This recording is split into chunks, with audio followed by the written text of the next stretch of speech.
پارلیمان کے 197 ممبرز کو غدار قرار دلوایا ہے ڈپٹی اسپیکر کی رولنگ کے ذریعے، تو میں آج مطالبہ کروں گا جنرل باجوہ سے جو چیف آف آرمی اسٹاف ہیں، میں آج مطالبہ کروں گا ڈی جی ISI سے جو نیشنل سیکورٹی کونسل کے ممبر ہیں کہ اگر خدا نہ خواستہ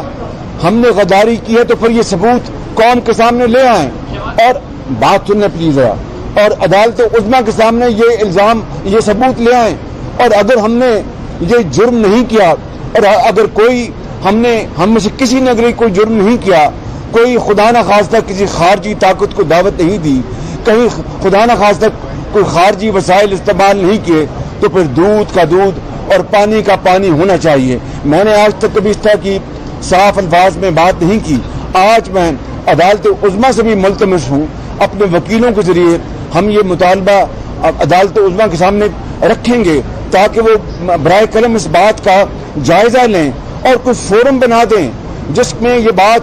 روز روشنی طرح عیاں ہو جائے، دودھ کا دودھ پانی کا پانی ہو جائے کہ اگر خدا نہ خواستہ کیا یہ ہم نے 3.5 سال سے مطالبہ نہیں کر رکھا تھا کہ یہ ایک جعلی اور جھوٹوں کی پیداوار یہ حکومت ہے، یہ وزیر اعظم ہے، اور پھر 3.5 سال 3.25 سال جس عذاب میں، مہنگائی کے عذاب میں اس نے قوم کو مبتلا کر رکھا ہے۔ یہ ہمارا مطالبہ تو ڈے 1 سے تھا جب ہم نے آئینی اور قانونی طور پر یہ ووٹ آف نو کانفیڈنس کی، ہم نے موشن پیش کی، اس کے بعد غداری کے نعرے لگ گئے۔ لہذا آج وقت آ گیا ہے کہ ہمارے سپہ سالار افواج پاکستان کے جن کی بڑی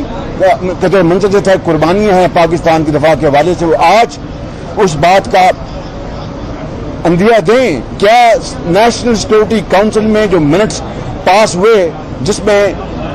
باہر کی بین الاقوامی سازش اور اپوزیشن کا کوئی رول ہے، تو پھر خدا را اس بات کو سامنے لے کے آئیں، کیا وہ منٹس انہوں نے سائن کیے گئے، کیا وہ منٹس انہوں نے دیکھے، ویٹ کیے، اور اسٹیبلشمنٹ نے یا جس محکمے نے بھی وہ منٹس بنائے ہیں کیا ان کی اپروول تھی؟ یہ وہ سوالات ہیں جو آج پوری قوم سننا چاہتی ہے۔ آپ کیا کہیں گے کہ جو پریزیڈنٹ عارف علوی جو ہے اپنی اتھارٹی استعمال کر رہے ہیں اور بار بار پریشرائز کر رہے ہیں کہ کیئر ٹیکر پرائم منسٹر کے لیے نامینیشن کی جائے، تو ان تمام حالات کے بارے میں مجھے ابھی تک ایز اے اسپیک مجھے کوئی صدر علوی کا خط بطور انٹرم پرائم منسٹر کے نہیں ملا۔ ٹیلی ویژن پر چل رہا ہوگا باضابطہ۔ میں ابھی اس وقت 12 بج گئے ہیں اور آج 5 تاریخ ہے۔ As I speak, I have not received officially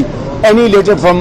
President Alvi جنہوں نے آئین کو اپنے پاؤں تلے روندا ہے اور آئین شکنی کی ہے۔ جب وہ خط آئے گا تو ضرور ہم اپنے وکلاء اور اپنے تمام اتحادی جو پارٹنرز ہیں ان سے ہم بات کریں گے اور پھر اپنا مسئلہ کریں گے، لیکن اس وقت تو خود علوی صاحب جو ہے اور عمران خان نیازی وہ آئین شکنی کے مرتکب ہیں، اس کا پہلے فیصلہ ہوگا، اگلی بات بعد میں ہوگی۔ یہ بتائیے گا چیف جسٹس آف پاکستان نے آبزرویشن دی ہے کہ اپوزیشن نے ڈائلیبریٹلی جو ہے پارلیمان کی قومی سلامتی کمیٹی کا بائیکاٹ کیا ہے۔ ایک تو اس پہ کامنٹ کرتے ہیں، دوسرا DGIS ہے، DGISPR کہتے ہیں کہ جو پریس ریلیز جاری ہوئی ہے نیشنل سیکورٹی کونسل سن لیں وہی موقع سن لیں میری بات سننا پلیز۔ مریم اورنگزیب صاحبہ گواہ ہیں، انہوں نے مجھے شاید 5 تاریخ کو اس دن بتایا کہ جی 5 بجے بتایا کہ آپ کو دعوت آئی ہے کہ آپ نے اس ہاؤس کی جو ذیلی کمیٹی ہے ڈیفنس کمیٹی اس میں آپ کو شرکت دعوت زبانی۔ میں نے پوچھا کہ باقی جو اکابرین ہیں متحدہ اپوزیشن کے ان کو دعوت آئی؟ انہوں نے پتہ کر کے بتایا ان کو کسی کو دعوت نہیں آئی۔ تو یہ کیا بھونڈا مذاق ہے کہ مجھے اکیلے کو اور وہ بھی زبانی ایٹ 11th آور بلایا جائے؟ ہم ان کے غلام ہیں کیا کوئی طریقہ نہیں ہے؟ ایک طریقہ ہے، آپ ان رائٹنگ آپ مجھے انویٹیشن دیں گے، زبانی کلامی میں جاؤں اور میری وہاں پر وہ کہیں گے آپ کو تو بلایا نہیں۔ What is this cruel joke کی ناٹ بی ٹالریٹڈ۔ ادارے نیوٹرل ہیں کہ نہیں ابھی آپ کو؟ یار میں نے جواب دے دیا، تھینک یو۔